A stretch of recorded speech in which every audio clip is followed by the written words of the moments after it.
Enkyalera abawanguzi omukaaga abagenda okubbinkana mu final za Miss ne Mr Bukedde batwaliddwa mu bootcamp okwongera okutendekebwa n'okwawula amaloboozi. Basiimudde ku kitebe kya Vision Group etwala ne Bukedde TV1 okugenda ku Forest Resort Reza.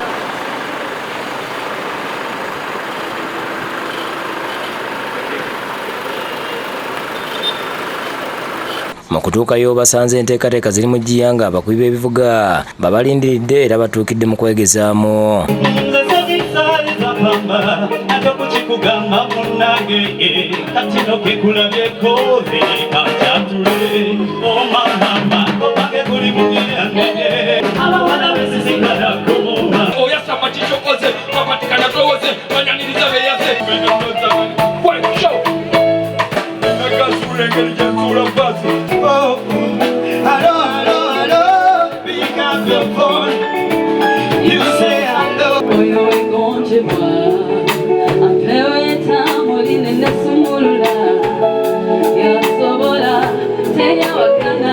Omu ku batuuse ku final oyo Muzaffalo Yiganga agambye nti yeeteeseteese bulungi.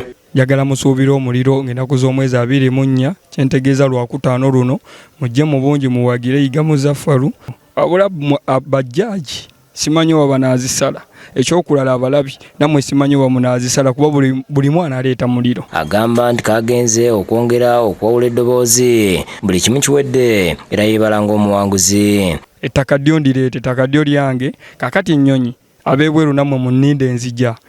Kati bano abasigadde bagenda kwesootinga okugenda obbeera namba 2 ne namba 3. N'abakontanyi abalala beesunze kusitukira mu poloti y'ettaka n'okulinnya ebbaati okugenda e Dubai balambule n'okulikoodinga ennyimba ku mutendera gw'ensi yonna. Abantu b'enansa n'abantu b'okumutaasa Mbalala Kawempe mwena mbakoola mujje mubeewo nga 24 tusobole okubalaga abantu nti talenti gye ziri.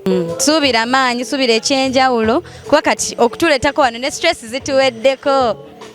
Tebaza Bukedde TV. Bandi ene genda tuyambako ku brushinga kutu polishingako then twabikenga tujjayo ekintu ku lunaku olwo ekirungi.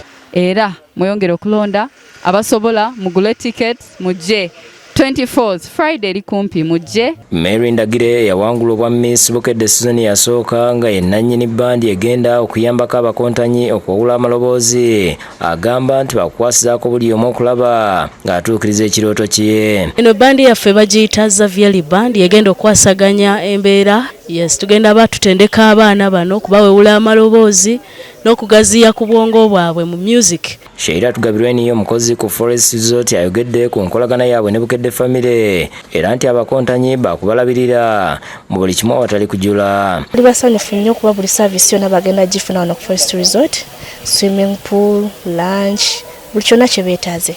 Live band tuba nayo, swimminga, buli kimu kyonna kye banaaba beetaaze, breakfast awo ku bisula ebirungi bwe banaasula. Ivan Serwaji akulidde mu enteekateeka ku lwa Bukedde TV1 asiimye aba Forest Resort olw'enkolagana ennungi. Lunaku lwa Friday teri kulanga kulala, so mbebaliza ddala aba resort mwebalire ddala kuba naffe wamu.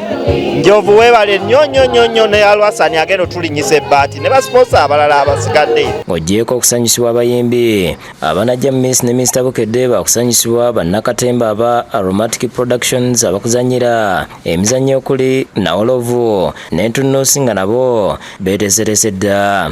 Bwe mba njagala Jamila nga njagala ne Tendo mba mbagala bameka. Lwaki oyagala abakazi babiri nga zenanye sobola okwaganako wange? Gwe senga biveemu. Bakukunze okubeerayo ku Theatre Rabonita bakuzannyira ebina Uganda Live. Mbalala abanaabeerayo be Bazwairi family Swengere n'abayimbi nga bakulembeddwamu Cindy Sanyu so nga wajja kubaayo n'okuwangula ebirabo Tomoni. Akulira Bukedde TV1 Richard Kaira Salongo ayogedde ku nteekateeka nga bweyimiridde. Tubayita mwenna okujja okuwagira abavubuka bano, si kyekyokka waliyo n'ebinyuma bingi bye tubategekedde. Ebibiina bya katemba 5 ku stage emu tekibangawo.